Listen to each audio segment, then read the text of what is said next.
अक्सर जो blue pill की एडवाइसेस होती हैं वो इग्नोर करने वाली होती हैं, उन्हें इग्नोर ही करना चाहिए।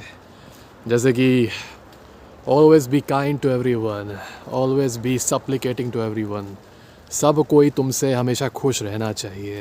Everyone should be happy with you and you should make sure everyone is pleased with you, and if someone does not like you, it is something outlandish, the whole world has collapsed.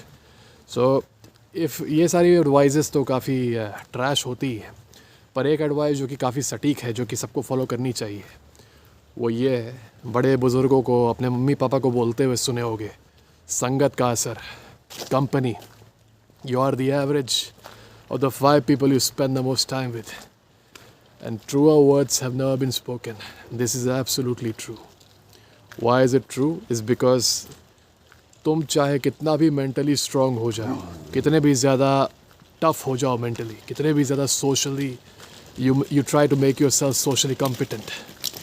Doesn't matter how much you try it. The people around you, as long as they are there with you for prolonged amounts of time, they will influence you. They will, influence you whether you like it or not. तुम्हारी मर्जी इसमें नहीं है, तुम इसमें चाहो या ना चाहो, it doesn't matter. You will get influenced by them. If you are hanging out with losers, you will get influenced by them. कई सारे लोगों का, क्योंकि नई जगह जाते हैं, स्कूल, कॉलेज, यूनिवर्सिटी, कहीं पर भी जा रहे हैं, काम पर जा रहे हैं, तो आई नो पहला दिन होता है तुम लोगों का, तो तुम लोगों को एंग्जाइटी बहुत होती है कि यार पहला मैं आया हूँ, अकेला फ़ील हो रहा है, कोई मिल जाए बस बात करने के लिए, कोई एक मिल जाए जिसके साथ मैं टैग अलोंग कर सकूँ, कोई एक मिल जाए जो कि मतलब मेरा साथ दे सके। एक कोई मिल जाता है, उसके साथ लीच की तरह चिपके रहते हो, वो भी तुम्हारे साथ लीच की तरह चिपक जाता है, क्योंकि एक तरह से वो भी सीख कर रहा था, he was also seeking some company. So you both get your, host that you get parasitic over.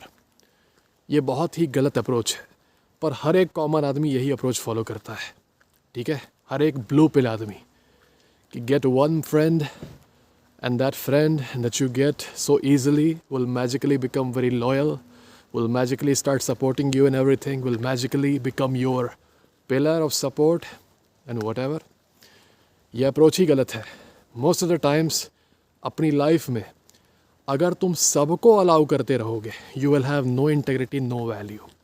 सबसे आसानी से तुम्हारी लाइफ में, if you are let's say a nascent person, गए हो अभी सब समाज में, नए स्कूल में गए हो, नए कॉलेज में गए हो, कहीं भी गए हो, सबसे पहले जो तुम्हारी तरफ और सबसे आसानी से जो लोग अट्रैक्ट होंगे, they are the losers of that place.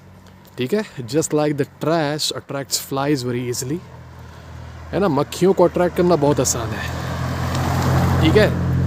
मक्खियों को अट्रैक्ट करना बहुत आसान है, बस कुछ सड़ने के लिए रख दो, मक्खियाँ आ जाएंगी. तितलियों को अट्रैक्ट करना मुश्किल है, उसके लिए तुमको बहुत ही अच्छा बगीचा बनाना पड़ेगा, अच्छे फूल उगाने पड़ेंगे, एक सुगंधित माहौल बनाना पड़ेगा.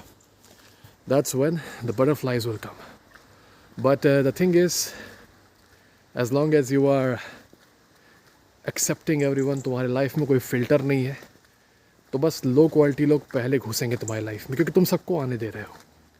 और जब इन सबको तुम आने दोगे, यू विल रियलाइज़ दैट कुछ समय के लिए ये शांत बैठे हैं, तुम्हारा सपोर्ट कर रहे हैं, तुम्हारी बहुत फ्लैटरिंग कर रहे हैं, तुमको बहुत चापलूसी कर रहे हैं तुम्हारी, है ना? तुम्हारी बहुत तारीफ़ कर रहे हैं.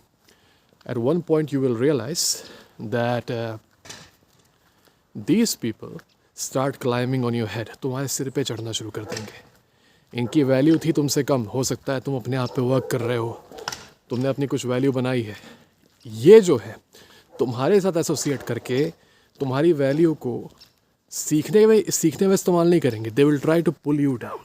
कैसे? तुम कॉन्फिडेंट रहे हो हमेशा से, अब इनके साथ दोस्ती कर ली, कोई कंपटीशन में पार्ट लेना है, या फिर स्पोर्ट्स में पार्ट लेना है, या फिर किसी टीचर से जाके बात ही करनी है, या फिर किसी लड़की को अप्रोच करना है, कुछ भी करना है. ये जो लूज़र्स है अपनी लिमिटेशंस तुम पे लगाएंगे, ये कि भाई तेरे से नहीं होगा, तू नहीं समझ रहा है भाई, उसमें ऐसे ऐसे लोग हैं, तेरे को ये हो जाएगा, तेरे को वो हो जाएगा, ठीक है?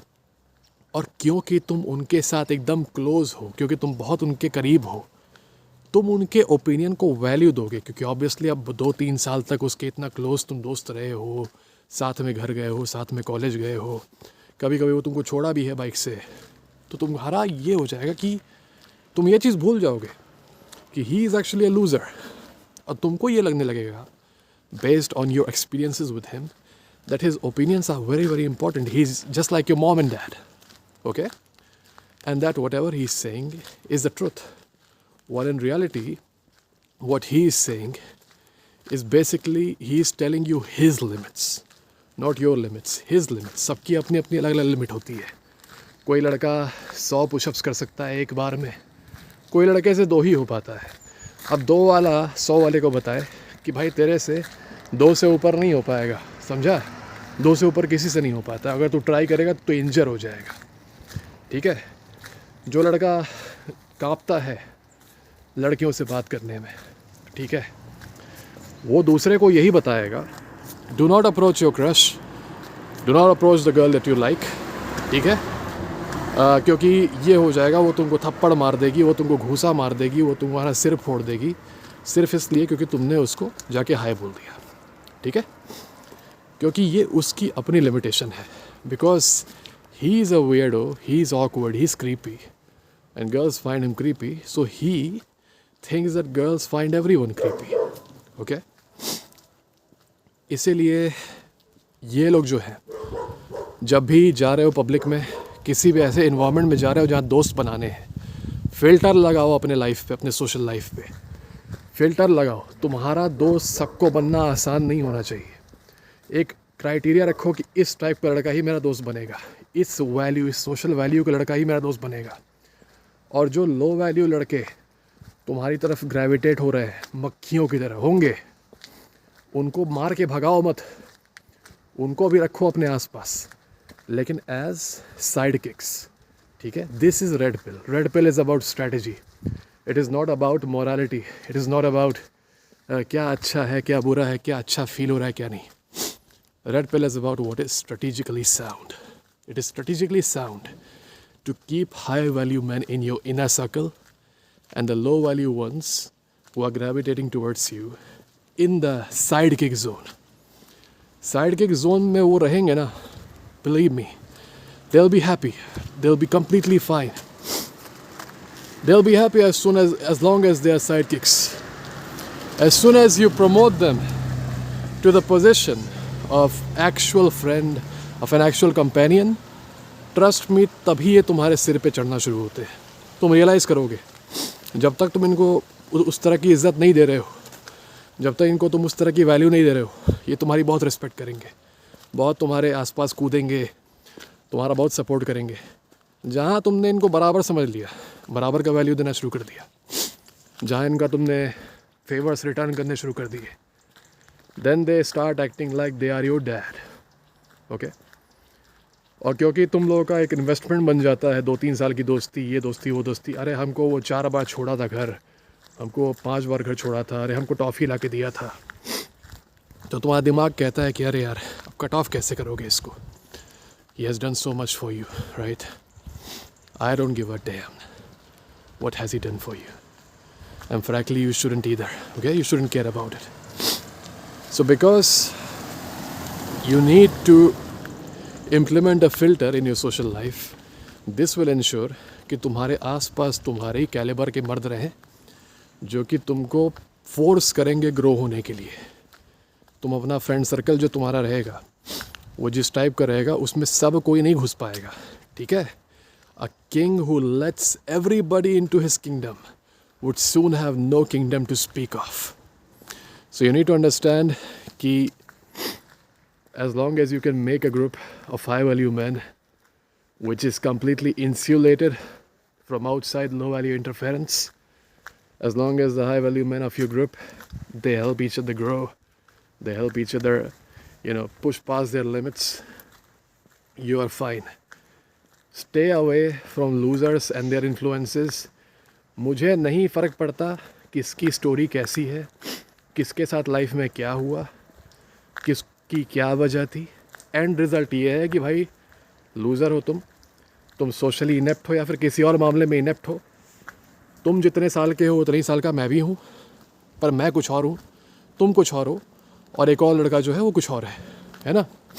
उतने साल मैंने धरती पे बिताए, जैसा मेरा फाइनेंशियल कंडीशन था, जैसा मेरा सोशल कंडीशन था, और जैसी ऐसी मुसीबतें मेरी लाइफ में आई, वही तुमने भी बिताया। हो सकता है थोड़ा ऊपर नीचे तुम्हारी लाइफ में कुछ हुआ हो, फाइनेंशियली या सोशली, कुछ भी। तुम महाझंड हो, इसका मतलब तुमने आलस किया अपनी लाइफ में, तुम कॉन्शियस नहीं थे अपने वैल्यू के बारे में, है ना। क्योंकि आपको पता होगा करोड़ों रुपए नहीं चाहिए अपनी वैल्यू इंक्रीज़ करने के लिए, ठीक है, वरना कोई कर ही नहीं पाता, सिर्फ करोड़पतियों का मोनोपोली होता है इस पे। तो ऐसा कोई अब रोए कि मैं पैसे नहीं थे, ये नहीं थे, वो नहीं थे, I don't know what to say about them, है ना। तो अगर कोई ऐसा है जो कि इतनी लाइफ जी चुका, तब भी he has not improved himself, he will not let you improve, trust me on this. You need to cut them off. उनका लूजरडम है, उनको रहने दो, तुमको उनको बचाना नहीं है, अपने आप को बचाओ पहले। Save yourself first, okay, they are not your responsibility. और ज़्यादा बचाने की कोशिश करोगे ना, तुम रियलाइज़ करोगे कि तुम बचाने गए हो इनको, ये तुम्हें विनर से लूज़र बना देंगे। They will never ever appreciate any good thing that you do, any good achievement that you have. हमेशा उसमें एक लेकिन लगा देंगे। तुम्हारा कहीं एग्ज़ाम क्वालिफाई होगा सरकारी जॉब का, वो कहेंगे अरे सरकारी जॉब तो कुछ होता ही नहीं है ना। हमारा चाचा का भतीजा वो 2 करोड़ कमाता है इस जॉब में, ठीक है, वो कुछ भी बोलते रहेंगे। तुम कोई कंपटीशन स्कूल में क्रैक करोगे, कॉलेज में क्रैक करोगे, मान लो सिंगिंग कंपटीशन में फर्स्ट आ गए, तो वो लेकिन उसमें भी लगाएगा, वो कहेगा अरे यार कॉलेज का ही तो कंपटीशन था, उसमें सिंगिंग में फर्स्ट आ गया तो क्या हुआ, इंडियन आइडल में थोड़ा ही आया है। अपने वो अलग बात है कि अपने वो ना कभी उसकी हिम्मत है खड़ा होकर ज्वाइन करने की कंपटीशन, ना उसकी हिम्मत है खड़ा होकर टीचर से एक सवाल भी पूछने की, बट वो तुम्हारे में लेकिन इसलिए लगाएगा because he wants to break you, okay. हर चीज़ में लेकिन लगाएगा। तुम कुछ भी कर लो, तुम जाके किसी लड़की से बात कर लो, वो तुम्हें बहुत अच्छे से ट्रीट कर रही है, तो कहेगा अरे इसलिए ऐसा इसलिए हो रहा है क्योंकि वो सबसे अच्छे से बात करती है, या फिर ऐसा इसलिए हो रहा है क्योंकि तुम्हारे पास बहुत पैसा है, या फिर ऐसा इसलिए हो रहा है कि तुम पढ़ने में बहुत तेज़ हो, वो तुमसे हेल्प मांगेगी। वो किसी कीमत पे तुमको मानने ही नहीं देगा कि तुम्हारे अंदर कुछ वैल्यू है जिसकी वजह से तुम्हें पॉजिटिव रिजल्ट्स मिल रहे हैं दुनिया में। वो हमेशा कंडीशन लगाएगा कि इस वजह से तो तुमको इज़्ज़त दे रहे हैं, इस वजह से लोग तुम्हारी तारीफ़ कर रहे हैं, एक आउटसाइड फैक्टर की वजह से, not because of something which is good about you. तुम्हारी गर्लफ्रेंड भी बन जाएगी ना, तो ये तुम्हारी गर्लफ्रेंड के बारे में कहेगा अरे वो तो बहुत ईजी लड़की है, वो तो किसी की भी गर्लफ्रेंड बन जाएगी, अरे उसका तो कैरेक्टर ही ऐसा है, उसको तो पटाना बहुत आसान है। ऐसी ऐसी बातें वो उस लड़की के बारे में करेगा, ठीक है। अपने उसकी कोई गर्लफ्रेंड कभी नहीं रही, ना ही वो बात कर पाता है किसी भी member of the opposite gender से। But in your case he will always tell you that ना वो ईजी लड़की है इसलिए, ठीक है। तुम्हारी एक्स वापस आ जाए मान लो, तो ये नहीं मानेगा कि तुम्हारे वैल्यू की वजह से, तुम्हारे पर्सनल इम्प्रूवमेंट की वजह से आई है, ना ना ना ना। वो कहेगा कि ओ उसको तुम्हारा हो सकता है दूसरे के साथ थी तो काम नहीं आया तो तुम्हारे साथ आ गई, तुम उसके बैकअप प्लान हो। ऐसी उल्टी पुल्टी बातें कर सकता है। सम टीचर प्रेजेस यू, उसमें वो ये नहीं मानेगा कि the teacher is praising you because you have some value within yourself. He will say the teacher is praising you because he wants you to feel better about being a loser. तुम उतने अच्छे हो नहीं, the teacher is just trying to uplift your spirit. Okay, that's what he will say. So I hope you get where I'm getting at with this. कोई भी चीज़ अच्छी जो manifest होगी तुम्हारी लाइफ में, ये प्राणी जो है उसका एक एक्सटर्नल रीज़न निकालेंगे और ये सिद्ध करने की कोशिश करेंगे कि जो भी अच्छा हो रहा है वो तुम्हारे किसी क्वालिटी की वजह से नहीं हो रहा है, वो किसी और वजह से हो रहा है। And whatever compliments, whatever rewards you are getting, they are fake in some way. Meanwhile अब कोई ऐसा आदमी तुमको ऐसे बोलता जो तुमसे ऊपर होता वैल्यू में, तुमसे ज़्यादा अचीवमेंट पाया होता, तो समझ में आता ये प्राणी जो कि तुम्हारे सामने ज़ीरो है, they are qualifying you, they are critiquing you as if they are judges. Before being a judge, what do you need to be? Before being a judge, you actually need to be good at the thing you are judging people for. But what are they doing? They are absolute losers in whatever they are judging, you know. And because they're absolute losers, what are they doing in your life? देखो, last में यही कहूँगा मैं, घर में अपने कूड़ा नहीं रखते हो ना, अपने कमरे में कूड़ा नहीं रखते, तो अपनी सोशल लाइफ में भी कूड़ा मत रखो. Grab them, throw the trash out. Alright, so take care guys, we'll see you again next time. Peace.